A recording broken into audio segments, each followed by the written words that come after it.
今回はバーモント州に伝わる奇妙な伝説について話そうと思う。アメリカ・バーモント州の中央部にある町キャレーでは、貧しい家族が冬の間高齢者を凍らせて春に蘇生させるという慣習があったというの。食料が少ない冬の間に食費を節約し、春になったら労働力として手伝ってもらうためだとか。悲劇感激。ハウスバーモントカレーだよ。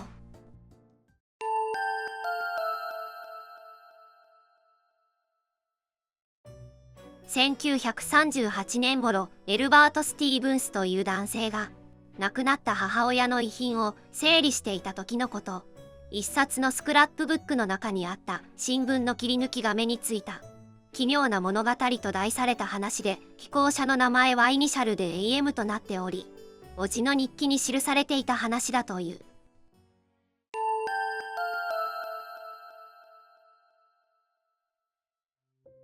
私はもう年老いており、この国だけでなく異国での放浪生活の中でいくつかの奇妙な光景を見てきたが、数年前に亡くなった叔父のウィリアムの日記に記録されていたものほど奇妙なものはない。この出来事はバーモント州の州都モントピリアから約20マイル離れた山奥の町で起きた出来事だ。1月7日、私は山へ行き、私にとっては恐ろしい光景を目撃した。それはそこの住人たちが年老いたこと、あるいはその他の理由により共に住む家族に貢献できなくなった場合、この日記を読む者をゾッとさせるような方法で冬の数ヶ月間処分されるということらしい。男性4人と女性2人の計6人がキャビンの土の床の上で薬により意識不明の状態にされていた。一方、家族たちは無関心な様子で彼らの周りに集まっていた。間もなく数人の老人が彼らの体をチェックし、準備ができたと言った。その後、彼らは下着1枚を除いて全ての衣類を剥ぎ取られた。そして彼らを外に運び出し、丸太の上に横たえられ、極寒の山間部の空気にさらされた。この処置は適切な天候のために数日間遅延されていたとのことだった。外に運び出されたのは夜で、時折流れる雲に隠れる満月が彼らの恐ろしい顔を照らしていた。私は厳しい寒さに耐えうる限り彼らのそばにいて見届けたいという恐ろしい魅了にとらわれていた。間もなく鼻、耳、指が白くなり始め、次に獅子と顔が重視のような外見になった。私はもう寒さに耐えられなくなり、家の中に入ると家族や友人たちが陽気に会話を交わしていた。約1時間後、私は外に出てみると彼らは急速に凍りついていた。再び家の中に入ると男たちはクレーパイプを吸っていたが、彼らは沈黙していた。おそらく彼らはいつか自分たちが彼らと同じ運命に遭う、その時のことを考えていたのだろう。しばらくすると一人また一人と床に横たわり眠りについた。私は外で凍りつく彼らの光景を頭から締め出すことができず、暗闇に耐えることもできなかった。私はブロックに座って洞窟のような暖炉に木を積み重ねながらその恐ろしい夜を過ごした。1月8日、ついに夜が明けたが、私を満たしていた恐怖は消えなかった。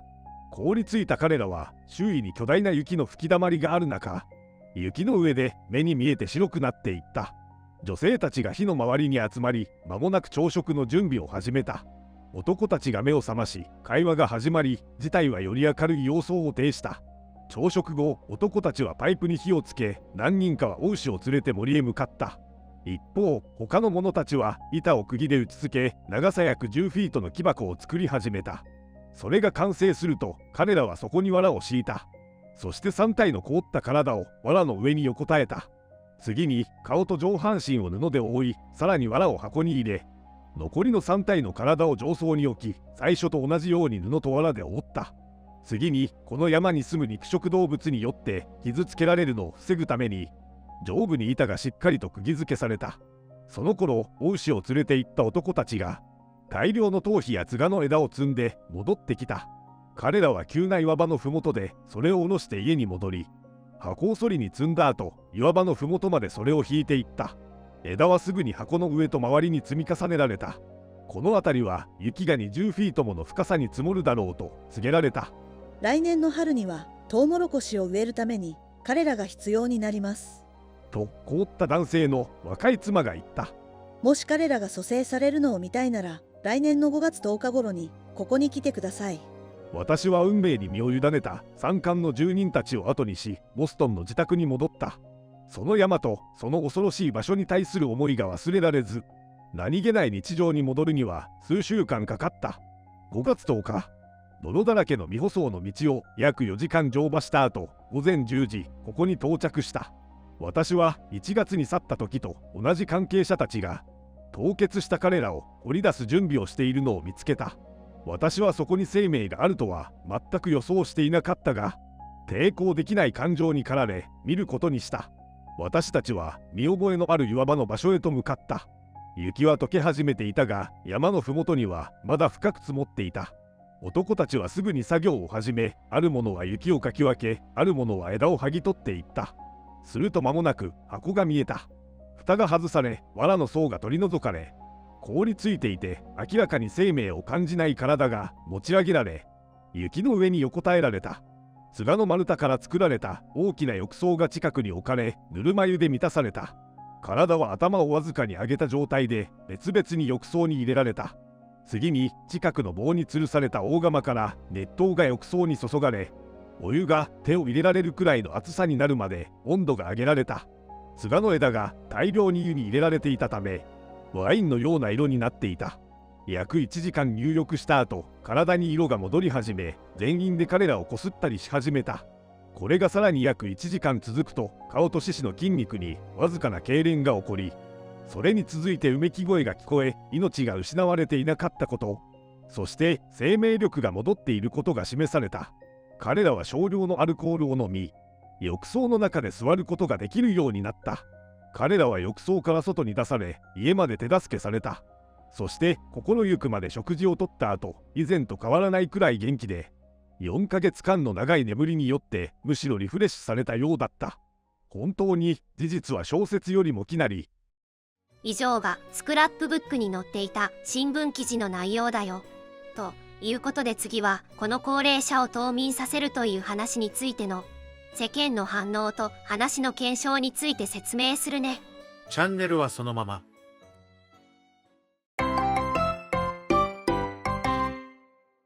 年利ぎ。前半はナレーション多すぎて出番なし。確かに。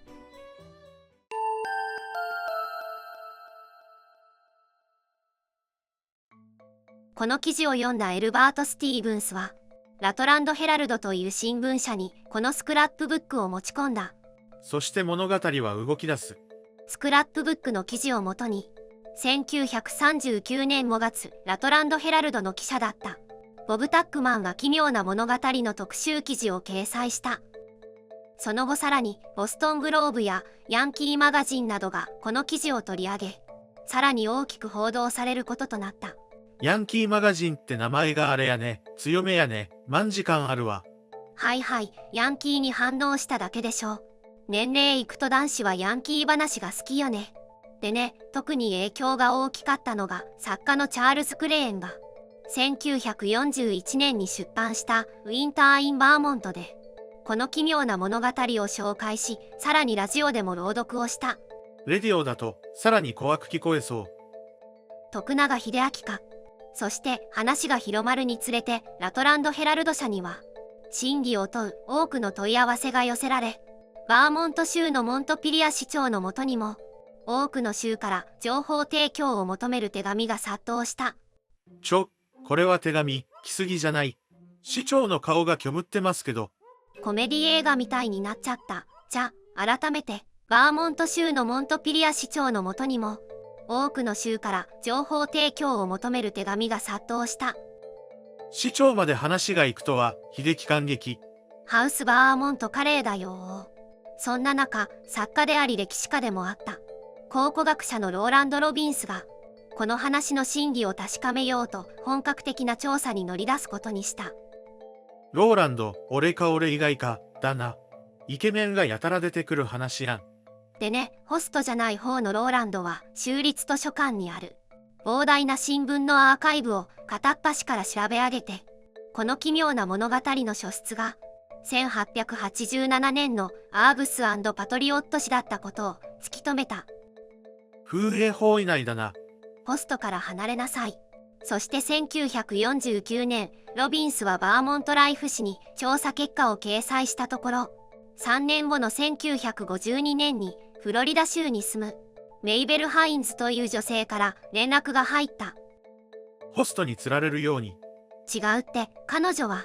この物語は私の祖父であるアレン・モースが執筆し、母親であるアリス・メイ・モースがアーブス&パトリオット誌に掲載したと告白をしたの。モースがホストってこと。ちゃんと話聞いてる。ホストばりに聞いとる。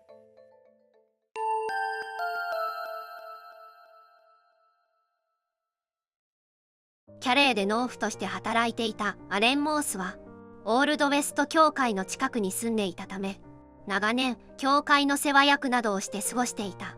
キャバレ違う、キャレー。彼は怖い話を創作してはその話を語る人物として近所でとても有名だった。アレンの子供たちは彼の創作話を何度も聞かされていたという。ー。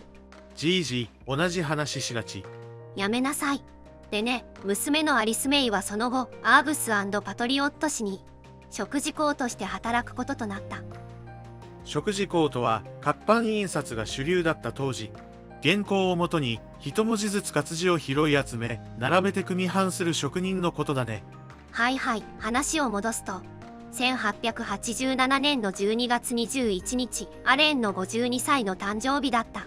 娘のアリス・メイは父親の誕生日サプライズとしてアレンが得意だった怖い話を文章にし、活字を組んで新聞の一面に載せてしまった。著作権は勝手に載せたのに新聞社から著作料を取るのは鬼畜よ。でね、寄稿者の名であるイニシャルの AM は父親のアレン・モースと娘のアリス・メイ・モース、どっちもイニシャルが同じなため、一つの言葉や文章に複数の解釈が可能な意味を持たせるダブルミーニングだったのかもしれない。おしゃれ。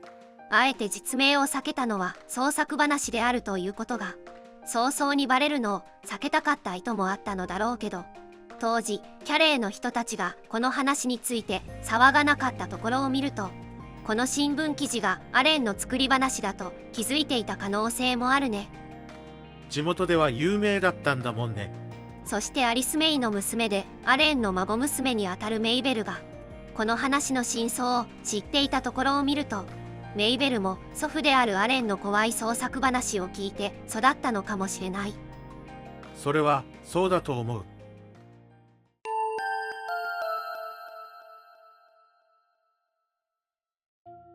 余談になるけれど、アレン・モースが世話役をしていたオールドウェスト教会について少し話をするね。ホストとキャバレーの話だったのに。違うわ。教会の話に戻すと、新聞へ誕生日サプライズ寄稿した1887年より約40年前、1843年から44年にかけてのこと。ウィリアム・ミラーという牧師が聖書を独自に解釈して、キリストが1844年10月22日に再臨すると予言した。この予言を信じたミラー派と呼ばれる人々は、財産を使い果たしたり仕事を辞めてしまう人まで現れてしまったという。いつの時代にもはびこる信じるか信じないはあなた次第だな。経済が不安定だと終末論や陰謀論が流行り出すのは何百年経っても変わらないね。でね、キャレーではこのオールドウェスト教会に集まり、天を仰いで人々はその日を待ちわびた。それからどったの？ところが1844年10月22日が過ぎても結局何も起こらなかった。世界は終わらなかったし、キリストも再臨しなかった。まあそうなると思ってた。結局この出来事は大いなる失望と呼ばれ、熱狂的な期待が大きかった分、信者たちの落胆は計り知れなかった。ミラー派の人々は嘲笑され、時には迫害を受けたという。迫害は良くないよ。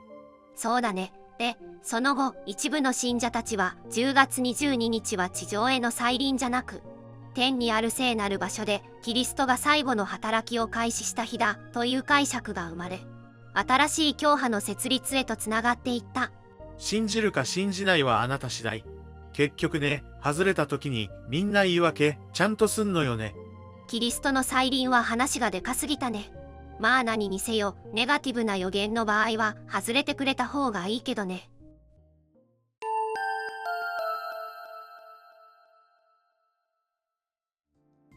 というわけでキャレーでは同時期に2つの奇妙な話が盛り上がってたということなの。話の真偽は別として、バーモント州にあるこのキャリーという小さい村で、キリストの再来と人間の冷凍保存というくしくも小さな村の中で、その2つが同時多発に起こったということは、まさにコインの表と裏。もう一度言うね、コインの表と裏。はいはい。